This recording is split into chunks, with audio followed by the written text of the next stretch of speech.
Biographie de Myles Munroe, deuxième partie. Récapitulation de la première partie.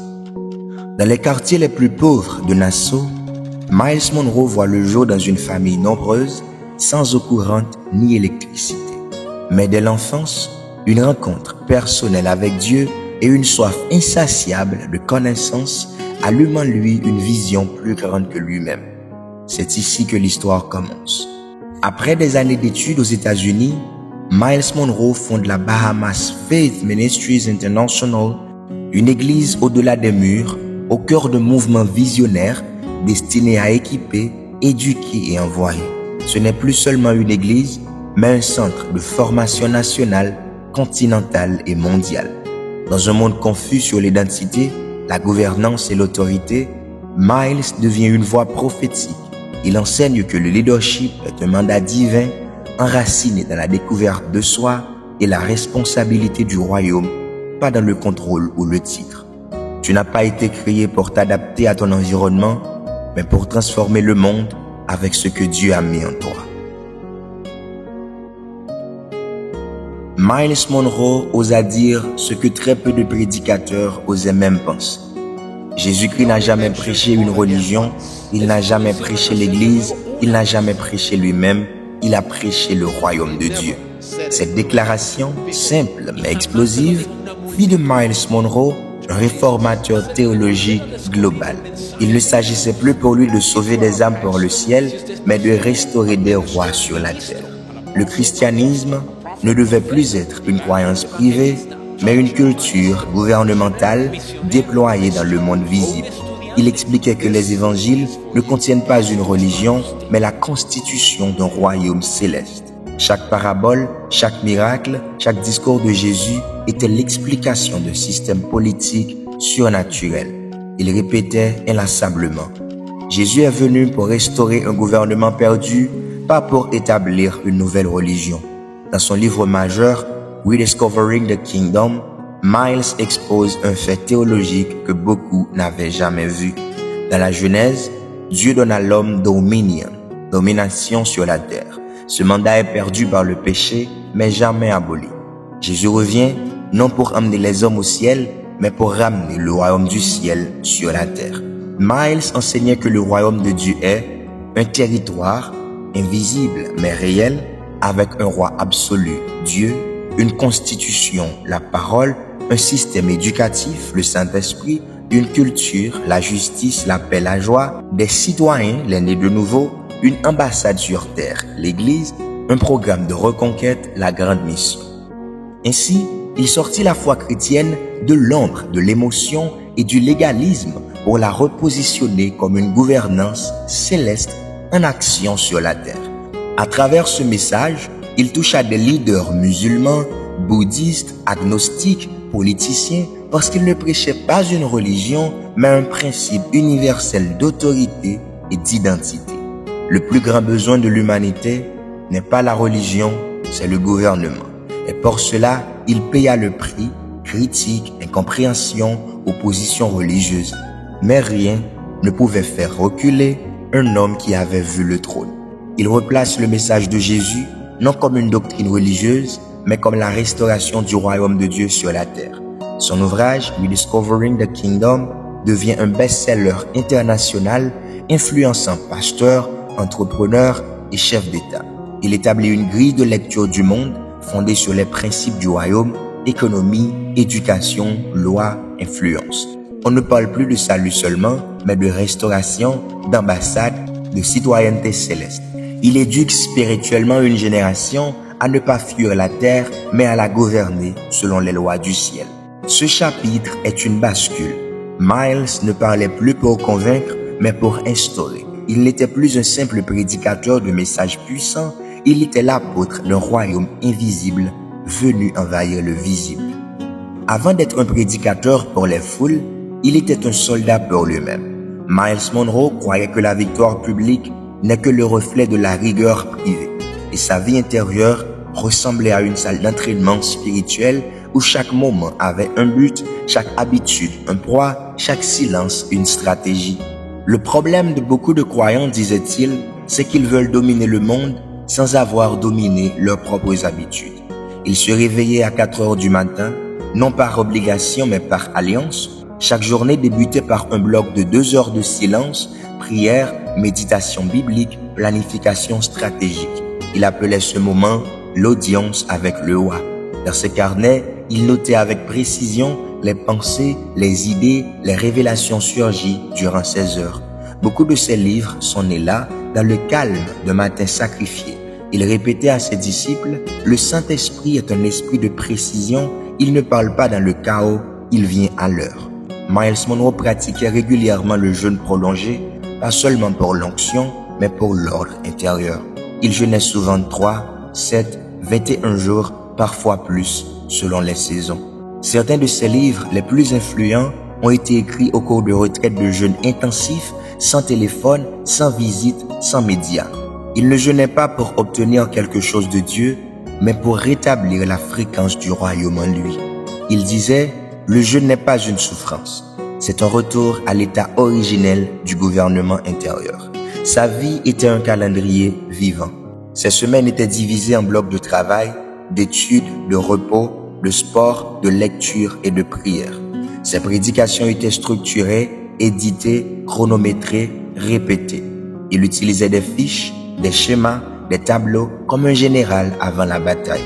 Il avait un système d'archivage manuscrit classant chaque idée, chaque thème, chaque révélation par sujet, par saison, par niveau. Il croyait que le désordre est une trahison du royaume. Ce qui gouverne sans planifier viole la culture du ciel. Malgré son aura public, Myles était un homme de solitude assumé. Il lisait plusieurs livres par semaine, souvent des ouvrages de droit, d'histoire, de leadership, de psychologie, d'économie. Ses retraites personnelles duraient parfois plusieurs jours, sans musique, sans téléphone, sans voix, juste Dieu, la parole, un carnet et une vision. Ce chapitre révèle le vrai moteur de son onction. Pas les foules, pas les projecteurs, mais un sanctuaire intérieur entretenu avec rigueur, foi et feu. C'est là, dans les retraites de jeûne et de discipline du matin, que le royaume descendait en lui avant de descendre par lui. Myles Munroe avait une vision claire de sa mission. Je ne suis pas un prédicateur, je suis un ambassadeur du royaume. Et comme tout ambassadeur céleste, il devait rencontrer des autorités terrestres. Mais à la différence des diplomates traditionnels, il n'apportait pas un message humain, mais les protocoles du ciel. Au cours de sa vie, Myles Munroe a rencontré plus de 50 chefs d'État, présidents, premiers ministres et dignitaires du monde entier. Mais jamais pour les intérêts politiques, toujours pour leur rappeler leurs responsabilités devant Dieu. Il fut consultant spécial auprès du gouvernement des Bahamas et de plusieurs nations africaines. Il fut invité à parler au Parlement du Nigeria, à la Chambre des Lords au Royaume-Uni et devant des assemblées gouvernementales en Asie et en Afrique. Il a également conseillé des leaders musulmans, bouddhistes et animistes sans jamais diluer son message.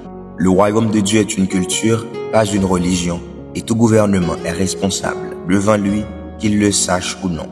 Lors de ses audiences, il ne prêchait pas, il enseignait. Avec carte mentale, graphique, concept de leadership, stratégie gouvernementale, il parlait de la gestion des ressources humaines, people development, la légitimité d'un gouvernement selon Dieu, l'éducation comme base du leadership national, le lien entre corruption et pauvreté des valeurs, la gouvernance à long terme selon les principes du royaume. Un leader ne dirige pas avec un budget, il dirige avec une vision, le budget vient ensuite. Il refusait les phototapes à l'œil, il évitait les grands discours médiatiques, mais les décisions prises derrière ces rencontres ont souvent marqué les nations. Il influença discrètement des constitutions en rédaction, des systèmes éducatifs en refonte, des réformes de leadership dans des pays d'Afrique, des Caraïbes et du Pacifique. Il disait souvent, si vous changez la pensée d'un roi, vous changez le sort de tout un peuple. Sa théologie n'était pas limitée au sermon, c'était une vision gouvernementale. L'Église est une ambassade, le pasteur est un ambassadeur, les croyants sont des citoyens, la Bible est une constitution, la prière est une communication diplomatique. Le Saint-Esprit est le ministre des Affaires étrangères célestes. Ainsi, parler à un président devenait un acte de protocole et non un honneur personnel. Rencontre avec plus de 50 chefs d'État, et dirigeants gouvernementaux à travers le monde influencent directement sur des politiques nationales, des lois, des systèmes éducatifs, aucune compromission religieuse, même face à des dirigeants de confessions opposées. Il parlait en stratège du royaume, pas un missionnaire religieux. Il incarnait le leadership céleste en terrain politique avec humilité mais autorité. Ce chapitre nous rappelle une chose, chère génération. Le royaume n'est pas une doctrine, c'est une civilisation. Et Myles Munroe en fut l'un des ambassadeurs les plus redoutablement efficaces. La voix de Myles Munroe ne s'est pas limitée à la scène ou à la chair. Elle s'est inscrite dans l'éternité par des pages et des pages de vérité. Au total, il a écrit 69 livres, traduits en plus de 40 langues, vendus à plus de 5 millions d'exemplaires à travers le monde. Dès ses débuts, Myles comprit que l'écriture était une arme et un levier. Il voulait que ses idées ne se perdent pas dans le temps ni dans les générations. Chaque livre était soigneusement préparé, révisé et conçu pour répondre à une nécessité spirituelle ou sociale. Parmi ses ouvrages les plus marquants, The Spirit of Leadership, l'essence même du leadership enraciné dans le royaume, In Pursuit of Purpose, la quête du sens de la vie, Rediscovering the Kingdom, la restauration du gouvernement divin sur la terre, Understanding the Purpose and Power of Prayer, le pouvoir transformateur de la prière, The Principles and Power of Vision, comment développer une vision divine, How to Maximize Your Potential, l'épanouissement du don divin en soi. Ces livres ne furent pas que des objets de lecture, ils furent des manuels pratiques pour des leaders, pasteurs, entrepreneurs, étudiants et gouvernants. Ces idées s'infiltrèrent dans des milieux divers. Afrique, où ses enseignements inspirèrent de nombreux dirigeants, Amérique, où il fut un invité régulier dans des universités et des séminaires, Asie, où ses ouvrages traduits aidèrent des communautés à repenser le leadership, Europe, où ses idées redéfinirent le rôle de l'Église dans la société. Myles était un travailleur acharné. Il écrivait souvent après ses heures publiques, durant ses retraites spirituelles. Chaque concept était accompagné de schémas, d'exemples, d'applications concrètes. Il visait toujours la clarté, refusant le jargon inutile. Sa plume fut une fusion de rigueur académique et de passion pastorale. Les chiffres parlent de plus de 5 millions d'exemplaires vendus, plus de 40 langues de traduction. Plusieurs de ses livres sont devenus des références dans des programmes de leadership. Ses enseignements continuent d'être utilisés dans plusieurs séminaires et universités théologiques. Ce chapitre montre que la plume de Myles Munroe fut aussi puissante que sa voix. Chaque livre est une ambassade du royaume, un plan, une stratégie pour bâtir un héritage vivant. Si le monde a connu Myles Munroe comme un orateur inégalé, un stratège spirituel et un leader visionnaire, il fut avant tout un homme de famille dévoué. Son mariage avec Ruth Munroe, sa partenaire depuis 1978, fut un pilier fondamental de sa vie et de son ministère. Myles et Ruth se rencontrent lors de leurs études, unis par une foi profonde et une vision commune. Construire un royaume, d'abord dans leur foyer, avant de le bâtir dans le monde. Leur union dura 36 ans jusqu'à leur tragique décès en 2014. Ruth était non seulement son épouse, mais aussi sa conseillère, son bras droit et une enseignante accomplie. Ensemble, ils ont élevé 2 enfants, Myles Jr. et Charessa, en les instruisant dans les principes du royaume et du leadership. La maison Munroe n'était pas un lieu de détente uniquement. C'était un laboratoire de discipline, d'ordre et de foi. Chaque jour commençait par une routine familiale de prière et d'études bibliques. Les discussions étaient souvent axées sur la responsabilité, la vision et la préparation au leadership. Myles inculquait à ses enfants la conviction que chaque membre de la famille est un ambassadeur du royaume appelé à gouverner sa sphère d'influence. Il croyait profondément que le leadership ne se transmet pas par l'héritage matériel, mais par la formation spirituelle et intellectuelle. Ses enfants furent ses premiers élèves. Ils reçurent une éducation académique d'excellence, une formation aux valeurs du travail, de la discipline et de l'humilité, une immersion dans les enseignements du royaume adaptés à leurs dons et appels personnels. Leur union fut aussi un ministère à part entière. Ruth accompagnait Miles dans ses voyages, séminaires et conférences, souvent en coulisses, mais toujours active. Ensemble, ils animèrent des sessions de formation sur le mariage, la famille et le leadership. Ils encourageaient les couples à voir leur foyer comme une ambassade du royaume sur la terre. Ce chapitre révèle la dimension humaine, intime et durable de Miles Monroe. Un homme dont le leadership ne se limitait pas à la tribune, mais qui portait la responsabilité sacrée d'édifier une famille forte et prophétique. Le 9 novembre 2014, le monde perdait Miles Monroe dans un tragique crash d'avion aux Bahamas. Mais cette date ne marque pas une fin. Elle est plutôt un point de passage, un passage de relais. Malgré la douleur, ses enseignements, livres et conférences continuent d'être étudiés, appliqués et transmis. Ses disciples, familles et ministères maintiennent vivante sa vision. On compte aujourd'hui des milliers de leaders formés, des églises et organisations inspirées et des programmes éducatifs dédiés à sa pensée. Ses livres restent des best-sellers dans de nombreux pays. Le Bahamas Faith Ministries International, BFMI, continue d'étendre son influence à l'échelle internationale. De nombreuses universités et écoles de leadership intègrent ces principes dans leur cursus. Des leaders politiques, religieux et économiques citent encore ces enseignements comme fondation de leur stratégie. Les phrases clés de Miles Monroe résonnent toujours. La grandeur n'est pas un accident, c'est un choix.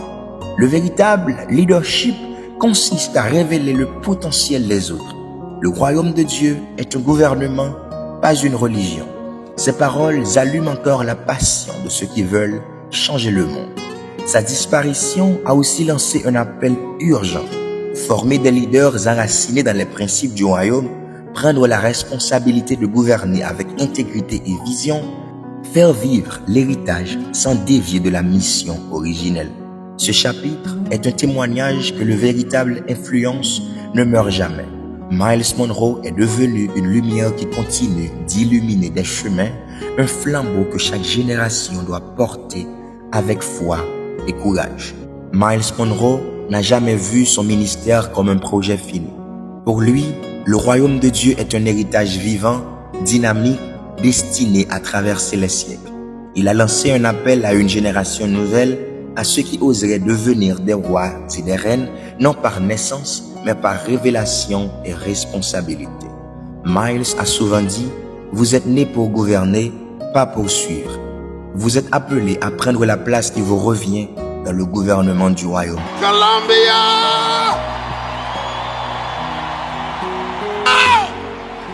Ce message résonne aujourd'hui plus fort que jamais. Dans un monde marqué par le chaos, la perte de repères et la soif de sens. Il voyait des jeunes leaders dans chaque nation éveillés à leur potentiel, des communautés transformées par des principes de justice, d'intégrité et de service, une réforme profonde des systèmes politiques, économiques et éducatifs guidés par la sagesse du royaume, un mouvement mondial où la foi devient gouvernance, où l'autorité divine s'incarne dans la vie quotidienne. Son héritage est une épée à double tranchant. Il est source de lumière et d'espoir. Il est aussi un appel à l'action, une charge à ne pas laisser mourir la vision. Un héritage sans action est un fardeau. Le royaume ne peut être transmis qu'à ceux qui acceptent la responsabilité. Aujourd'hui, ses disciples, ses enfants spirituels et ses ministères dans le monde portent ce flambeau, en éduquant, formant et inspirant des générations. Chaque conférence, chaque livre, chaque programme de leadership est une étincelle du feu originel. Ce dernier chapitre est un cri d'espoir et d'autorité. Miles Monroe nous laisse un testament. Ne vous contentez pas d'être sujet, devenez roi, ne fuyez pas le monde, gouvernez-le. Every great accomplishment in history was paid for by someone's life. That is what we call his life work.